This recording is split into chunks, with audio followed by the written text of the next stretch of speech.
Hello students, welcome back again to our YouTube channel AA Vedic Gyan KD. And guys, today we will discuss about 14th lecture of pharmacy practice. आज हम 14 chapter discuss करेंगे pharmacy practice का. Guys हमने 3 unit complete कर ली है pharmacy practice की. अब हम स्टार्ट करने वाले हैं 4th यूनिट, जिसमें हम इम्पोर्टेंट टॉपिक से शुरू करेंगे. Means clinical pharmacy. Clinical pharmacy start हुई है आपके सिलेबस के अकॉर्डिंग 4th यूनिट से. So first of all introduction to clinical pharmacy. Introduction देखेंगे आज क्लिनिकल फार्मेसी का. उससे पहले गाइज मैं आपको छोटी सी जानकारी देना चाहती हूँ कि अगर आप नोट्स परचेज करना चाहते हैं, मींस नोट्स आपको खरीदने हैं, तो उसके लिए आपको एक सब्जेक्ट के नोट्स जो कि ई बुक के फॉर्म में है, अगर आप वो लेना चाहते हैं तो आपको एक सब्जेक्ट का पे करना पड़ेगा ओनली 45 रुपीज. ओके गाइज, तो आप स्क्रीन पे दिए हुए नंबर से हमसे डायरेक्टली कॉन्टेक्ट कर सकते हैं. बाकी की डिटेल हम आपको वहां पे बता देंगे. उसके बाद introduction to clinical pharmacy. For the development of clinical pharmacy as a new aspect, one should have knowledge for effective use of drug, about its use and adverse effect, drug interaction and staff medication. देखिए clinical pharmacy में सबसे पहले क्या चीज होनी चाहिए. Means जब किसी क्लिनिकल फार्मेसी का डेवलपमेंट किया जाता है, जैसे कि जो पर्सन है, सबसे पहले उसकी जो नॉलेज होनी चाहिए वो इफेक्टिव रहनी चाहिए. राइट, बहुत ज़्यादा इफेक्टिव नॉलेज हो, उसे सारी चीज़ों की जानकारी हो.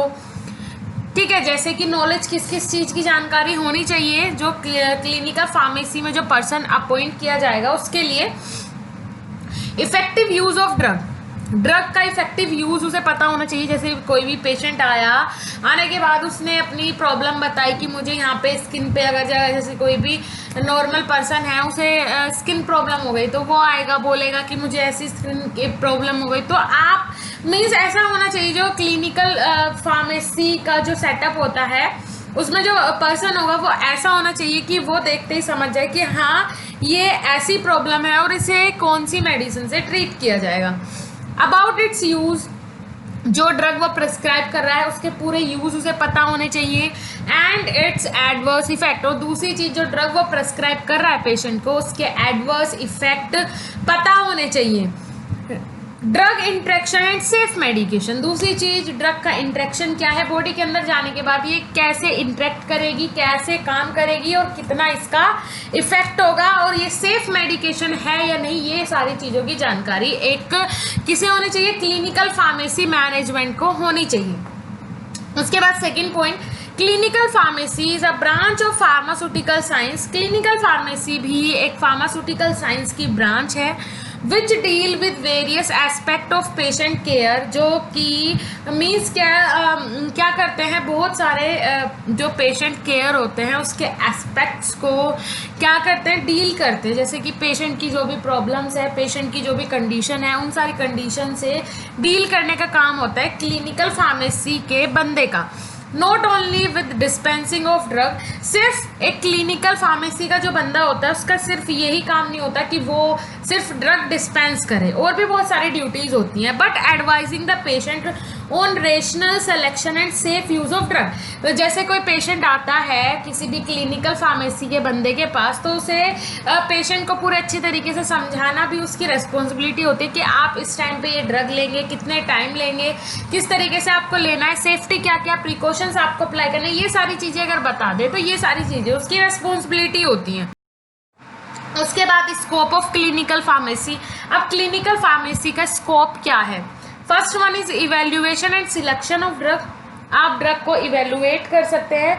ड्रग को इवेल्युएट करने का मतलब क्या होता है, ड्रग का पता करना कि किस प्रकार उसमें कोई जो एडल्ट्रेशन तो नहीं है, कोई मिलावट तो नहीं है. राइट, उसमें कोई जेनरिक में कोई ऐसी चीज़ तो यूज़ नहीं कर दी है, जैसे कि सब्स्टिट्यूएंट्स तो यूज़ नहीं कर दिए, जेनरिक जो जेन्युइन ड्रग है उनके साथ मिला के. तो ये सारी चीज़ें चेक करते हैं इवेल्युएशन में.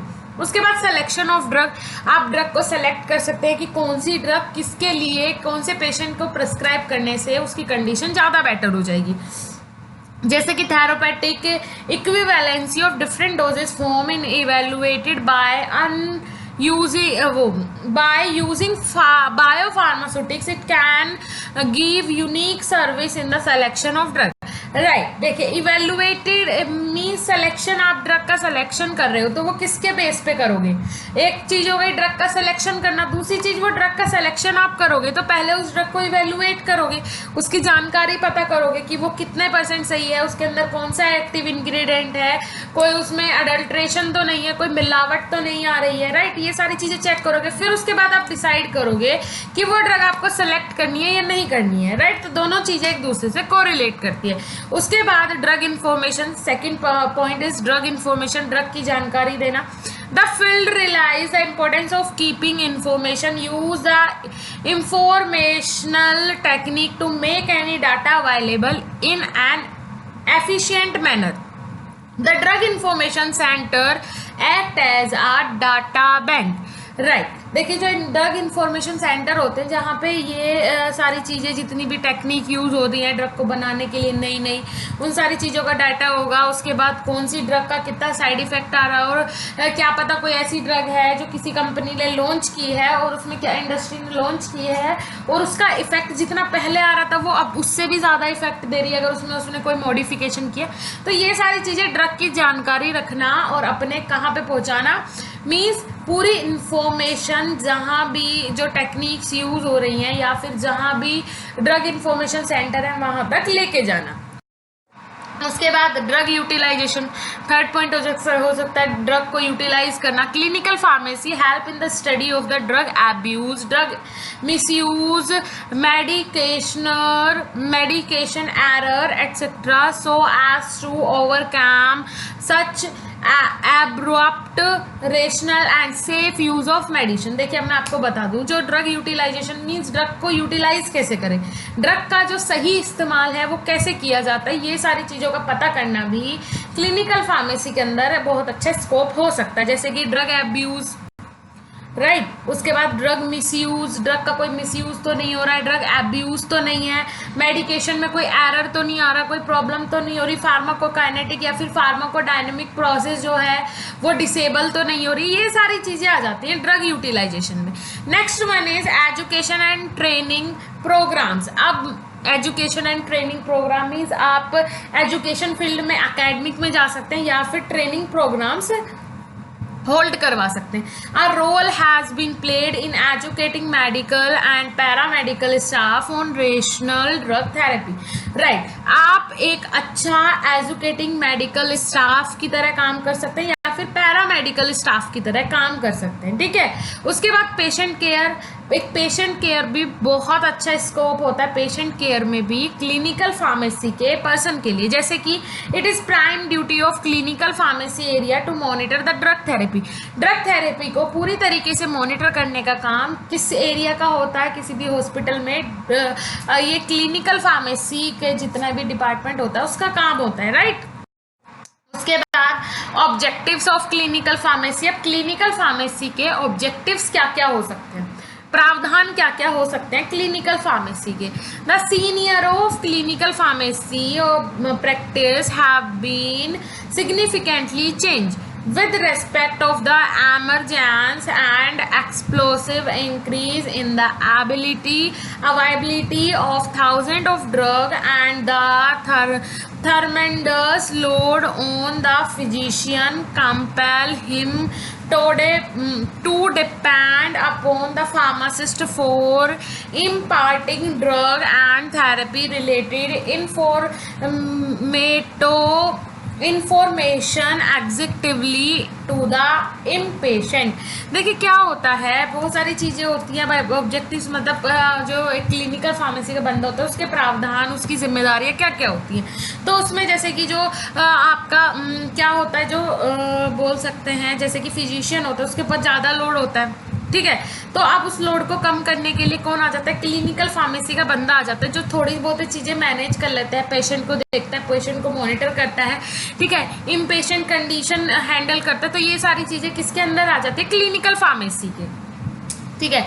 जो एमरजेंसी कंडीशन में जो पेशेंट आता है, सीरियस कंडीशन होती है, उसे भी हैंडल करने का काम मीन्स हैंडल करवा देता है कौन, क्लिनिकल फार्मेसी का जो डिपार्टमेंट होता है, उसकी ये सारी क्या हो सकती हैं, रेस्पॉन्सिबिलिटीज होती हैं, राइट। उसके बाद 1000 ऑफ ड्रग्स होती हैं, जो कि कितनी ज़्यादा ड्रग्स अवेलेबल होती हैं उन सबकी इंफॉर्मेशन भी किसके पास होती है, क्लिनिकल फार्मेसी के बंदे के पास होती है, ठीक है। इससे क्या हो जाता है, जब उसके पास सारी ड्रग्स की इंफॉर्मेशन होती है तो उसे बेनिफिट ये हो जाता है कि जो अवेलेबिलिटी होती है ड्रग की या फिर पेशेंट की, वो ज़्यादा इंक्रीज हो जाती है, राइट। उसके बाद आ जाते हैं द फार्मासिस्ट में bridge the gap between the physician and the patient, right. ये बिल्कुल सही बात है। एक जो फार्मासिस्ट होता है वो क्या होता है, एक बीच का पार्ट होता है, किसके, एक पेशेंट के और दूसरा फिजिशियन के।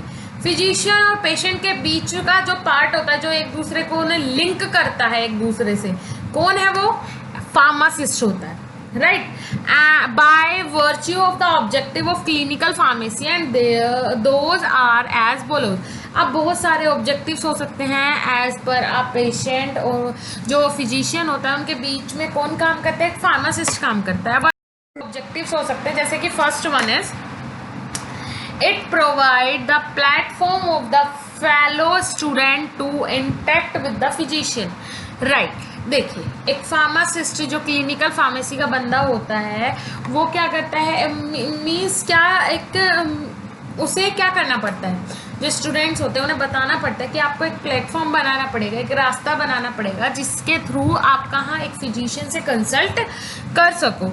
It give opportunity to assist the physician in doing a better job, right. अब देखिए क्या होता है, एक बहुत बड़ी अपॉर्चुनिटी होती है जो क्या फिजिशियन से क्या कंसल्ट करके एक बेटर जॉब ऑब्जर्व कर सकते हैं। उसके बाद third point is it also offer an opportunity to educate the patient by involving them in the, देखिए अब क्या होता है, it also offer an opportunity. देखिए जो फिजिशियन होते हैं वो भी देखते हैं आपको कि आपकी जो मेहनत है वो कितनी है, किस तरीके से आप काम करें, ये सारी चीज़ें देख के वो भी क्या करते हैं, जो फिजिशियन होते हैं वो क्या करने लगते हैं, अपॉर्चुनिटी देने लगते हैं सामने से ही कि आप ये काम कर सकते हो, इस काम के लिए आप बेटर हो।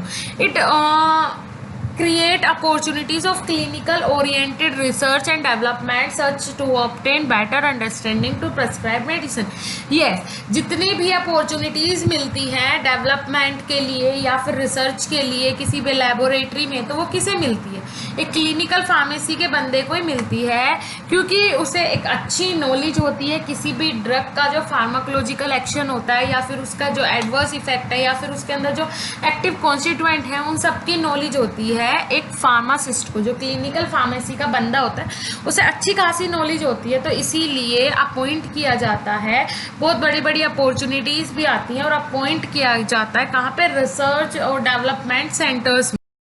उसके बाद देखिए हेल्थ केयर टीम। अब हेल्थ केयर टीम में क्लिनिकल फार्मासिस्ट ज़रूरी होता है, नर्स ज़रूरी होती है, social workers, laboratory head, hospital pharmacist, doctor, patient, right. एक पेशेंट के चारों तरफ जो रिवॉल्व होता है वो क्या क्या होता है, सबसे पहले कहाँ जाएगा पेशेंट, या तो डॉक्टर के पास जाएगा या फिर किसी भी मेडिकल पे जाएगा, तो सबसे पहले क्लिनिकल फार्मासिस्ट, फिर डॉक्टर, फिर नर्सेस से मिलेगा, सोशल वर्कर्स होंगे, हॉस्पिटल फार्मासिस्ट होगा, पेशेंट के चारों तरफ ये सारी चीज़ें क्या करती है, रिवॉल्व करती है।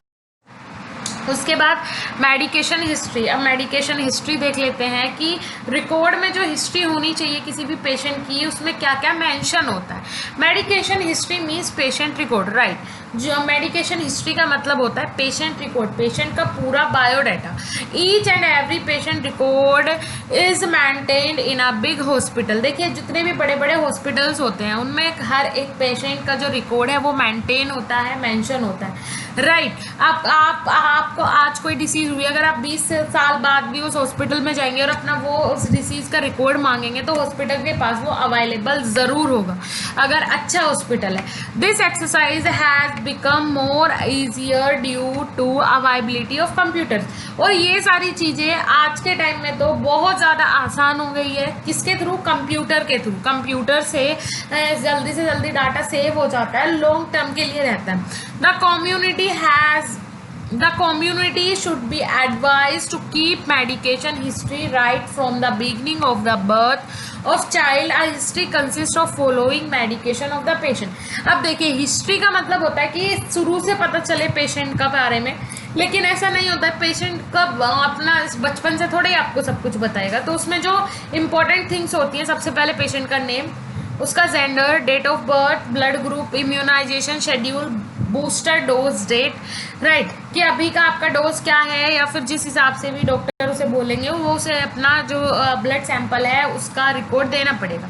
Therapy detail given by the disease, जो भी उनने थेरेपी ली है, जो भी उसे डिसीज़ है, उसके लिए उन्होंने आज तक जो भी थेरेपी अप्लाई करवाई है, किसी भी डॉक्टर से, किसी भी फिजिशियन से कंसल्ट करके, या फिर उनका कोई मेडिकेशन है जो कंटिन्यू है, राइट, तो उसके बारे में भी मेंशन करना होता है। Heredity disease detail, RH factor, अगर किसी को हेरिडिटी की प्रॉब्लम है तो वो भी, उसका भी RH फैक्टर की पूरी जानकारी होनी चाहिए मेडिकल रिकॉर्ड में, या फिर मेडिकेशन हिस्ट्री जिसे पेशेंट रिकॉर्ड भी बोला जाता है। उसके बाद रोल ऑफ क्लिनिकल फार्मासिस्ट। अब क्लिनिकल फार्मासिस्ट का क्या रोल होता है? He prepare the case history of the patient. सबसे पहले तो केस हिस्ट्री, पेशेंट की हिस्ट्री पता होनी चाहिए, which include current sign and symptom of the past history, right. देखिए करंटली जो साइन और सिम्टम्स हैं पेशेंट को जो दिख रहे हैं वो भी मेंशन होने चाहिए, और दूसरी चीज क्या होना चाहिए, जो लास्ट में जो पास्ट हिस्ट्री थी उसकी वो भी पता होनी चाहिए। तो दोनों को इंक्लूड करके, दोनों को एक साथ अटैच करके पता चल जाता है कि हाँ पेशेंट को कौन सी मेडिकेशन देनी है।